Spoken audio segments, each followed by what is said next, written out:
لیجیے اب ہم آپ کو سیدنا علی رضی اللہ عنہ کا حال سناتے ہیں۔ آپ رضی اللہ عنہ چوتھے خلیفہ راشد بھی ہیں اور عشرہ مبشرہ میں بھی چوتھے نمبر پر ہیں۔ ماں باپ نے آپ کا نام علی رکھا۔ چھٹی صدی عیسوی کے آخری سال یعنی 600 میں یا 601 عیسوی میں پیدا ہوئے۔ آپ کی پیدائش مکے میں ہوئی۔ اس وقت نبی صلی اللہ علیہ وسلم کی عمر مبارک کا 30واں سال تھا۔ اس حساب سے سیدنا علی آپ سے 30 سال چھوٹے تھے۔ آپ کی کنیت ابو الحسن اور ابو تراب ہے۔ ابو تراب کہلانا آپ کو زیادہ پسند تھا، اس لیے کہ یہ کنیت نبی صلی اللہ علیہ وسلم نے آپ کو عطا فرمائی تھی۔ آپ کا لقب اسد اللہ تھا، یعنی اللہ کا شیر۔ ایک اور لقب حیدر تھا۔ آپ نبی صلی اللہ علیہ وسلم کے سگے چچا ابو طالب کے بیٹے تھے۔ مطلب یہ کہ آپ کا خاندان وہی ہے جو رسول اللہ صلی اللہ علیہ وسلم کا ہے، اور یہ قریش کا سب سے زیادہ عزت والا گھرانہ تھا، یعنی بنو ہاشم۔ اس طرح نبی صلی اللہ علیہ وسلم ہاشمی تھے اور حضرت علی بھی ہاشمی تھے۔ والد کا نام اگرچہ عبد مناف تھا، لیکن وہ اپنی کنیت ابو طالب سے مشہور تھے۔ نبی صلی اللہ علیہ وسلم کے والد گرامی عبداللہ ابو طالب کے سگے چھوٹے بھائی تھے۔ ابو طالب مکے کے بڑے بزرگ اور سردار تھے۔ نبی صلی اللہ علیہ وسلم پر اپنی جان چھڑکتے تھے اور اپنی اولاد سے زیادہ انہیں چاہتے تھے۔ 25 سال کی عمر تک آپ ابو طالب کے ساتھ ہی رہے، پھر ان کی اجازت سے سیدنا خدیجہ سے شادی کر لی تو علیحدہ رہنے لگے۔ نبی صلی اللہ علیہ وسلم نے سیدنا علی کو اپنے ساتھ رکھا۔ آپ نے نبوت کا اعلان فرمایا اور لوگوں کو اسلام کی طرف بلایا تو قریش بہت بگڑے اور آپ کے دشمن بن گئے۔ ان حالات میں ابو طالب نے آپ کی بہت حمایت کی۔ انہوں نے نبوت کے 10ویں سال وفات پائی۔ سیدنا علی ابھی 10 سال کے تھے جب نبی صلی اللہ علیہ وسلم نے نبوت کا اعلان فرمایا۔ نبوت کے 7ویں سال مکے کے کافروں نے فیصلہ کیا کہ جب تک ابو طالب ان کا ساتھ نہیں چھوڑتے، بنو ہاشم اور بنو مطلب سے میل جول اور لین دین بند کر دیا جائے۔ اس پر ابو طالب بنو ہاشم اور بنو مطلب کو ساتھ لے کر قریبی پہاڑ کی ایک گھاٹی میں اتر گئے۔ اس کا نام شیب ابی طالب تھا۔ اس گھاٹی کے مالک بھی ابو طالب ہی تھے۔ کافروں نے اس قدر سخت رویہ اختیار کیا کہ گھاٹی کی طرف کھانے پینے کی کوئی چیز نہیں جانے دیتے تھے۔ رسول اللہ صلی اللہ علیہ وسلم، سیدنا علی، سیدنا حمزہ، ابو طالب اور ہاشم کے گھرانے کے دوسرے لوگ اس گھاٹی میں 3 سال تک رہے۔ یہ وقت بہت تکلیف میں گزرا۔ ان لوگوں نے درختوں کے پتے کھا کر گزارا کیا۔ آخر 3 سال بعد کچھ لوگوں نے درمیان میں آ کر اس فیصلے کو ختم کرایا اور یہ لوگ اپنے گھروں میں آ گئے۔ اس کے کچھ ہی دنوں بعد ابو طالب نے وفات پائی۔ ابھی یہ صدمہ تازہ تھا کہ سیدہ خدیجہ اس دنیا سے رخصت ہو گئی۔ یہ دونوں نبی صلی اللہ علیہ وسلم کے مددگار اور غم بانٹنے والے تھے۔ ان کی جدائی کا صدمہ معمولی نہیں تھا۔ سیدنا علی بھی اس غم میں آپ کے ساتھ برابر کے شریک تھے۔ آپ نے اس سال کو غم کا سال قرار دیا۔ اس وقت سیدنا علی 19 سال کے ہو چکے تھے۔ مکے میں کافروں کا ظلم حد سے بڑھا تو ہجرت کا حکم ہوا۔ نبی صلی اللہ علیہ وسلم نے مسلمانوں کو ہجرت کا حکم دیا۔ بعد میں سیدنا ابو بکر کے ساتھ خود ہجرت کی۔ اس رات آپ نے اپنے بستر پر سیدنا علی رضی اللہ عنہ کو سلایا۔ صبح کافروں نے ان سے نبی صلی اللہ علیہ وسلم کے بارے میں پوچھا۔ انہوں نے فرمایا، مجھے کیا معلوم آپ کہاں ہیں؟ اس پر کافروں نے آپ کو مارا پیٹا، آخر چھوڑ دیا۔ نبی صلی اللہ علیہ وسلم رخصت ہونے سے پہلے سیدنا علی کو لوگوں کی امانتیں سونپ گئے تھے۔ آپ نے وہ امانتیں لوگوں کو پہنچائیں اور مدینے کی طرف روانہ ہو گئے۔ 350 میل کا یہ سفر آپ نے پیدل طے کیا۔ قباء پہنچے تو پاؤں میں چھالے پڑ چکے تھے۔ نبی صلی اللہ علیہ وسلم ابھی وہیں تھے۔ آپ کے ساتھ ہی مدینے پہنچے۔ مسجد نبوی کی تعمیر میں آپ نے بھی حصہ لیا۔ نبی صلی اللہ علیہ وسلم کے لیے مسجد کے ساتھ چند حجرے تعمیر کروائے گئے تو آپ بھی وہیں آ گئے۔ بھائی چارے کے وقت نبی صلی اللہ علیہ وسلم نے سیدنا علی کو اپنا بھائی بنایا۔ ہجرت کے دوسرے سال آپ نے اپنی پیاری بیٹی فاطمہ زہرا کی شادی سیدنا علی سے کر دی۔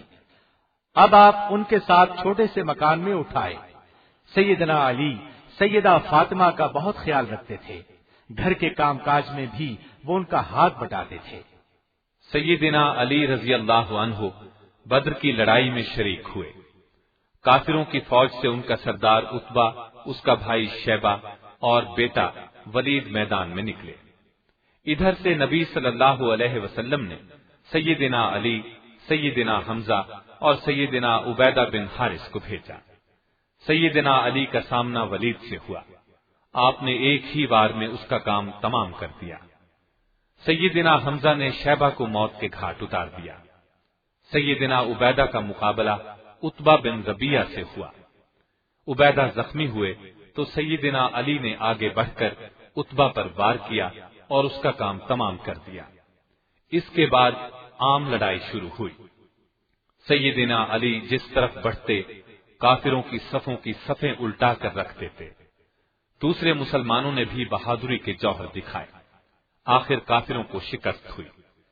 احد کی لڑائی میں بھی آپ شریک تھے۔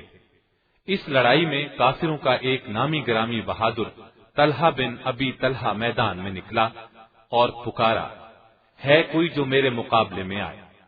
یہ سن کر سیدنا علی آگے بڑھے اور ایک ہی بار میں اس کو جہنم رسید کر دیا۔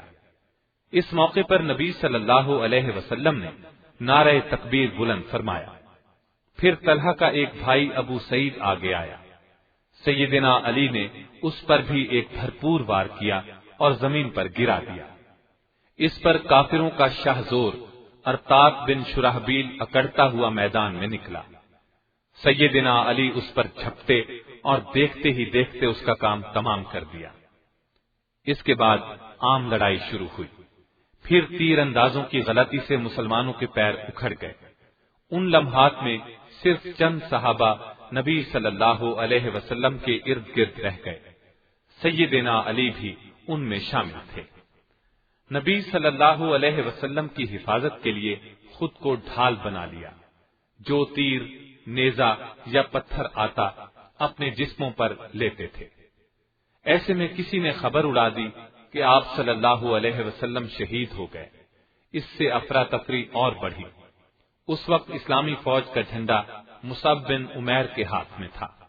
وہ لڑتے لڑتے شہید ہو گئے تو سیدنا علی نے جھنڈا تھام لیا اور نہایت بے جگری سے لڑے، کافروں کو پیچھے دھکیل دیا۔ جلد ہی مسلمانوں نے نبی صلی اللہ علیہ وسلم کو دیکھ لیا، چنانچہ سب لوگ پلٹ آئے اور بے جگری سے لڑے۔ اس نازک وقت میں مسلمان خواتین نے بھی بے مثال بہادری دکھائی۔ مدینے سے چل کر لڑائی کے میدان میں پہنچی اور مسلمان جنگجوؤں کی ہر طرح سے مدد کی۔ اس طرح ایک بار پھر سے کافر بھاگ نکلے۔ نبی صلی اللہ علیہ وسلم نے خواتین کی تعریف فرمائی۔ ان میں عائشہ صدیقہ، ام عمارہ، ام ایمن، ام سلیم، ام سلید اور کچھ دوسری خواتین شامل ہیں۔ ام عمارہ نے تو باقاعدہ لڑائی میں حصہ لیا۔ پھر نبی صلی اللہ علیہ وسلم نے سیدنا علی کو کافروں کے تعاقب میں روانہ فرمایا اور ہدایت فرمائی کہ جا کر دیکھو اب ان کا کیا ارادہ ہے۔ واپس آ کر آپ نے نبی صلی اللہ علیہ وسلم کو بتایا کہ کافر بھاگ رہے ہیں۔ دوسرے دن آپ اپنے جان نثاروں کو ساتھ لے کر ان کے تعاقب میں روانہ ہوئے۔ سیدنا علی ساتھ تھے۔ احد کی لڑائی میں 70 مسلمان شہید ہوئے۔ احد کی لڑائی کے بعد بنو نذیر کے یہودیوں نے منافقوں کے ساتھ مل کر مسلمانوں کے خلاف سازشیں شروع کی۔ ہجرت کے چوتھے سال نبی صلی اللہ علیہ وسلم ان کی طرف گئے۔ نبی صلی اللہ علیہ وسلم کے ساتھ اس وقت سیدنا ابو بکر، سیدنا عمر، سیدنا علی اور دوسرے مسلمان بھی تھے۔ یہودیوں نے ایک دیوار کے اوپر سے آپ پر بھاری پتھر گرانے کی سازش تیار کی تاکہ وہ آپ کو شہید کر دیں، لیکن اللہ تعالیٰ نے آپ کو بذریعہ وحی ان کے پروگرام کی اطلاع دے دی، اس لیے آپ اپنے صحابہ کے ساتھ تیزی سے لوٹ آئے۔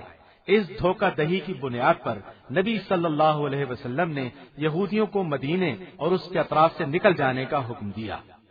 اس کے بعد خندق کی لڑائی پیش آئی۔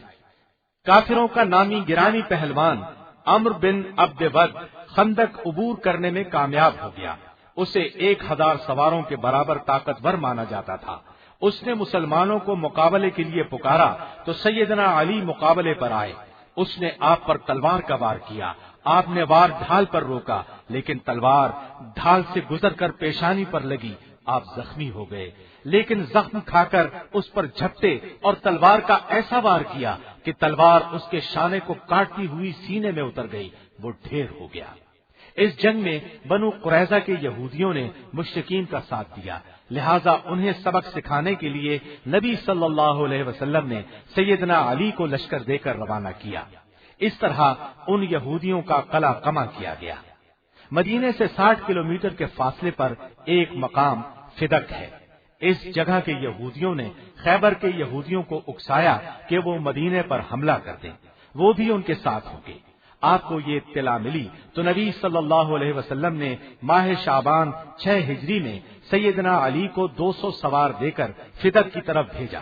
اس طرح یہ علاقہ فتح ہوا۔ ذی قعدہ 6 ہجری میں صلح حدیبیہ کے موقع پر آپ ساتھ تھے۔ صلح نامہ لکھنے کا کام آپ کے سپرد ہوا۔ اس کے بعد خیبر کا مارکا ہوا۔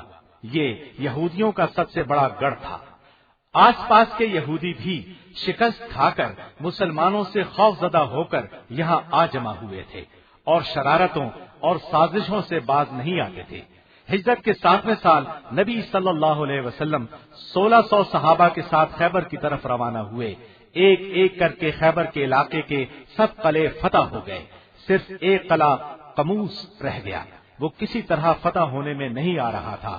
آخر آپ نے اعلان فرمایا، کل میں جھنڈا اس کے ہاتھ میں دوں گا جس کے ہاتھوں خیبر فتح ہوگا۔ دوسرے دن آپ صلی اللہ علیہ وسلم نے جھنڈا سیدنا علی کو دیا۔ اس قلعے کا حاکم مرحب تھا۔ اس کا شمار یہودیوں کے نامی گرامی بہادروں میں ہوتا تھا۔ یہ بھی 1000 بہادروں کے برابر مانا جاتا تھا۔ سیدنا علی قموس کے سامنے پہنچے تو مرحب زرہ لگائے قلعے سے اکڑتا ہوا نکلا۔ آگے بڑھ کر آپ پر تلوار کا وار کیا۔ سیدنا علی تیزی سے ایک طرف ہو گئے اور مرحب پر وار کیا۔ یہ اس قدر بھرپور وار تھا کہ تلوار اس کے خود اور کھوپڑی کو کاٹتی ہوئی اس کے جبڑے تک اتر گئی۔ مرحب اسی وقت ختم ہو گیا۔ اس کے بعد آپ فوج لے کر آگے بڑھے، خیبر کا دروازہ توڑ کر اندر داخل ہو گئے۔ اس طرح آخری قلعہ قموس بھی فتح ہو گیا۔ آپ فتح یاب ہو کر لوٹے تو نبی صلی اللہ علیہ وسلم نے ان کی پیشانی چوم لی۔ کچھ مسلمان ابھی تک حبشہ میں رکے ہوئے تھے، اس موقع پر وہ بھی مدینے آ گئے۔ ان میں سیدنا علی کے بھائی جعفر بن ابی طالب بھی تھے۔ یہ لوگ اس وقت پہنچے جب خیبر فتح ہو چکا تھا، لہذا یہ دوہری خوشی آپ کو نصیب ہوئی۔ دوسرے مسلمانوں کو بھی ان حضرات کی آمد پر بے حد خوشی ہوئی۔ ذی قعدہ 7 ہجری کو نبی صلی اللہ علیہ وسلم بہت سے صحابہ کے ساتھ عمرے کے لیے روانہ ہوئے، اس میں سیدنا علی بھی شامل تھے۔ ہجرت کے 8ویں سال رمضان کے مہینے میں رسول اللہ صلی اللہ علیہ وسلم مکے کی طرف روانہ ہوئے۔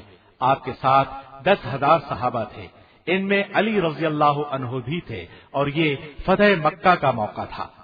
حنین کی لڑائی میں بھی سیدنا علی شریک تھے۔ شروع سے آخر تک نبی صلی اللہ علیہ وسلم کے ساتھ رہے اور نہایت جمع مردی سے لڑے۔ غزوہ تبوک کے موقع پر نبی صلی اللہ علیہ وسلم لشکر لے کر روانہ ہوئے تو سیدنا علی کو مدینے میں اپنا قائم مقام مقرر فرمایا۔ مکے کی فتح کے بعد آپ نے سیدنا علی کو یمن میں تبلیغ کی غرض سے بھیجا۔ اس طرح وہ تمام لوگ مسلمان ہو گئے۔ یمن کے ایک اور قبیلے بنو مسحج کے لوگ بھی آپ کی کوششوں سے مسلمان ہو گئے۔ ہجرت کے 10ویں سال نبی صلی اللہ علیہ وسلم نے حج کیا۔ سیدنا علی اس موقع پر بھی آپ کے ساتھ تھے۔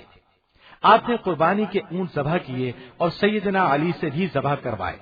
بعد میں آپ نے اونٹوں کا گوشت تقسیم کیا۔ حج سے واپسی پر نبی صلی اللہ علیہ وسلم بیمار ہو گئے۔ بیماری کے دوران میں آپ نبی صلی اللہ علیہ وسلم کی خدمت میں لگے رہے۔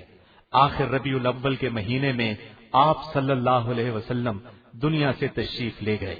آپ کی وفات کے بعد ابو بکر رضی اللہ عنہ خلیفہ بنے۔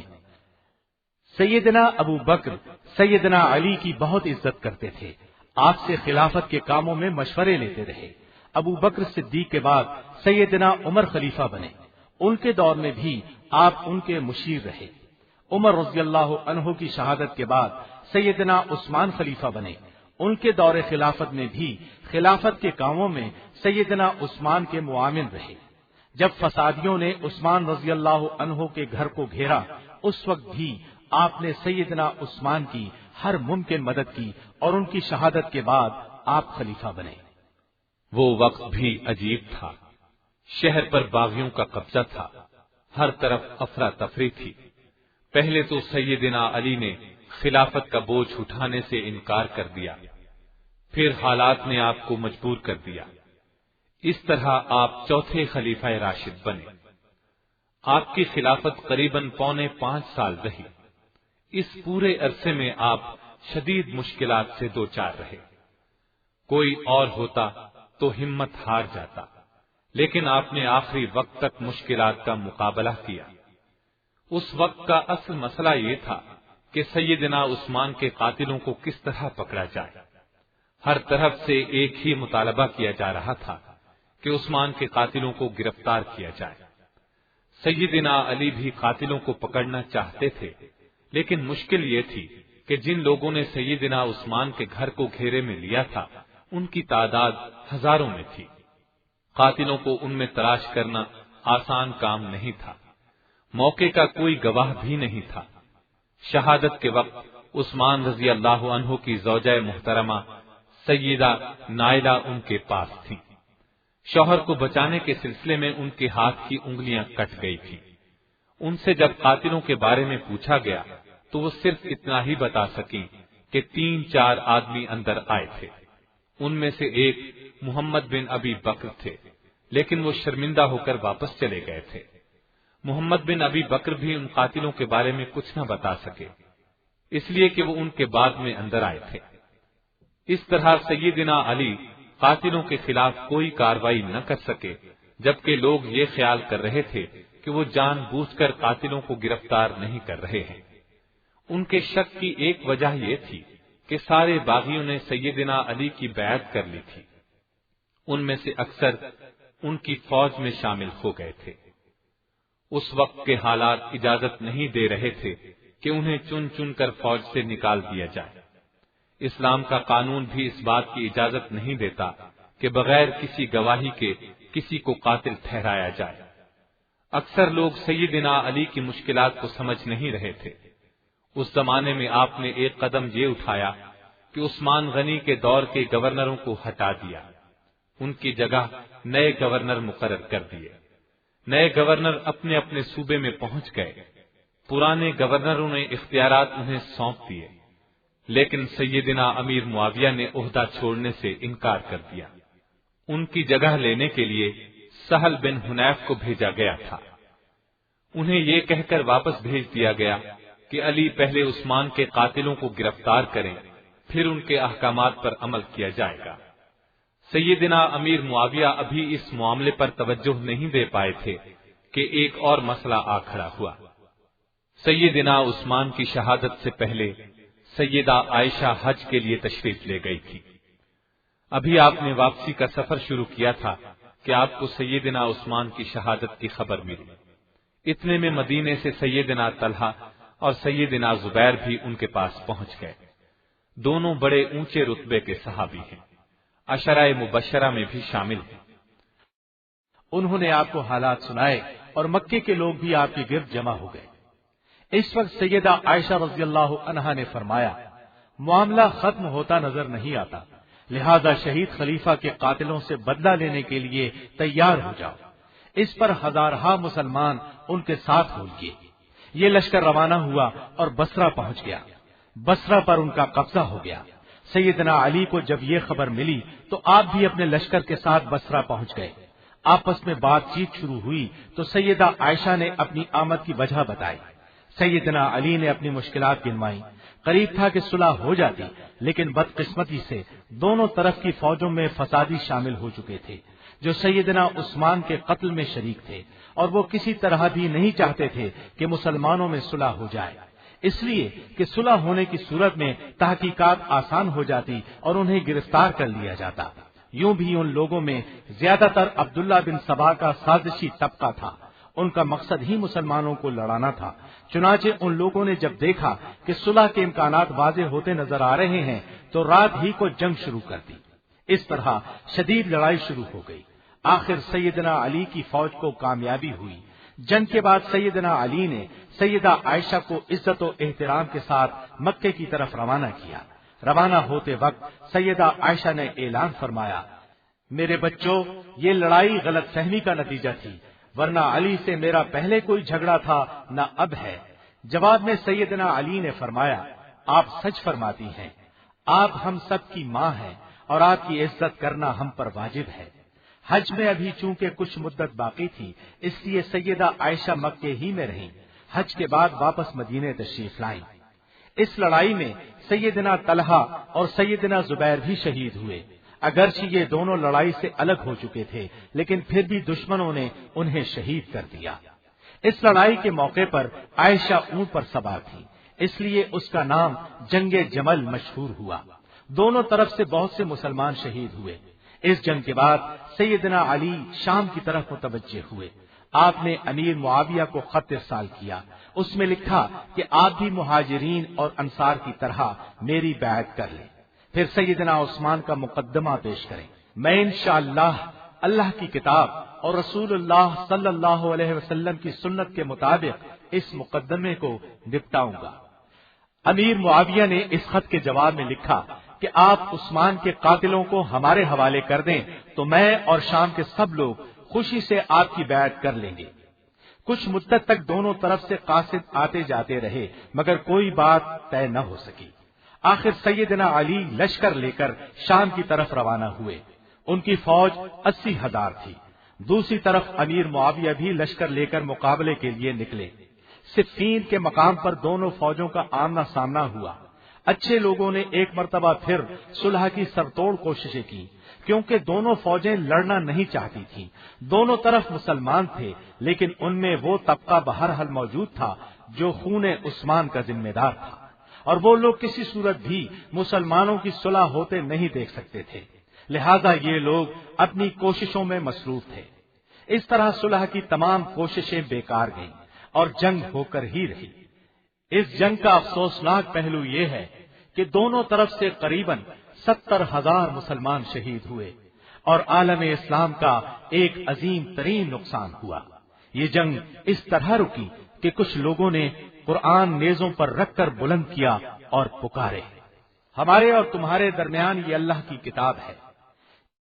یہ آواز امیر معاویہ کے لشکر کی طرف سے اٹھی تھی۔ سیدنا علی نے قرآن کو دیکھ کر جنگ بند کر دی۔ دو بڑے صحابہ کو منصف مقرر کیا گیا۔ یہ دونوں ابو موسیٰ اشعری اور عمرو بن عاص تھے۔ انہیں چند ماہ کی مہلت دی گئی، لیکن اس طرح بھی کوئی فیصلہ نہ ہو سکا۔ ایسے میں سازشی ٹولے نے ایک اور سازش تیار کی۔ انہوں نے ایک ہی دن ایک ہی وقت سیدنا علی، سیدنا امیر معاویہ اور سیدنا عمرو بن عاص پر قاتلانہ حملہ کرنے کا پروگرام ترتیب دیا۔ عمرو بن عاص پر قاتلانہ حملے کا پروگرام اس لیے بنایا گیا کہ ان کا فیصلہ سازشی لوگوں کو پسند نہیں آیا تھا۔ عمرو بن عاص نے امیر معاویہ کو خلیفہ بنانے کا فیصلہ سنایا تھا، جبکہ ابو موسیٰ اشعری کا فیصلہ یہ تھا کہ ان دونوں میں سے کسی کو خلیفہ مقرر نہ کیا جائے۔ ان بدبختوں نے رمضان 40 ہجری میں ایک ہی دن فجر کی نماز کے وقت ان تینوں بزرگوں پر حملہ کیا۔ مصر کے گورنر عمرو بن عاص اس دن بیمار تھے۔ ان کی جگہ نماز پڑھانے خارجہ بن حذیفہ آئے، لہذا یہ شہید ہوئے۔ دمشق میں امیر معاویہ پر وار اوچھا رہا، معمولی زخمی ہوئے۔ کوفے میں عبد الرحمن بن ملجم سیدنا علی رضی اللہ عنہ کے راستے میں چھپ کر بیٹھ گیا۔ جب آپ فجر کی نماز کے لیے نکلے تو اس نے وار کیا، سر میں شدید زخم آیا، ابن ملجم کو گرفتار کر لیا گیا۔ آپ 1 یا 2 دن بعد شہید ہو گئے۔ انا للہ و انا الیہ راجعون۔ تاریخ شہادت 21 رمضان المبارک 40 ہجری بتائی جاتی ہے۔ شہادت کے وقت آپ کی عمر 63 سال تھی۔ آپ کا پورا دور حکومت آپس کی لڑائیوں کی نذر ہو گیا، لیکن اس کے باوجود آپ نے عدل و انصاف کا بہترین نظام قائم کیا۔ کسی کو انصاف نہ ملتا تو وہ بلا روک ٹوک آپ کے پاس آ سکتا تھا۔ آپ کے دور کے قاضی بہت مشہور ہوئے۔ ایک مقدمے کے سلسلے میں آپ خود قاضی کی عدالت میں پیش ہوئے اور اس مقدمے کا فیصلہ قاضی نے آپ کے خلاف دیا، اس لیے کہ آپ کے پاس کوئی گواہ نہیں تھا۔ اس انصاف کو دیکھ کر مدعی مسلمان ہو گیا۔ رعایا پر بہت مہربان تھے۔ آپ نے اپنے دور میں چھاونیاں اور قلعے تعمیر کروائے، مساجد بنوائیں، پل بنوائے، دین کی خدمت کے لیے ہر وقت تیار رہتے۔ آپ بہت زیادہ علم والے تھے۔ رسول اللہ صلی اللہ علیہ وسلم کی 586 احادیث مسلمانوں تک پہنچائیں۔ آپ نے بچپن سے لے کر شہادت تک تمام زندگی نہایت پاکیزہ گزاری۔ اللہ تعالیٰ کی آپ پر بے شمار رحمتیں برسیں، آمین۔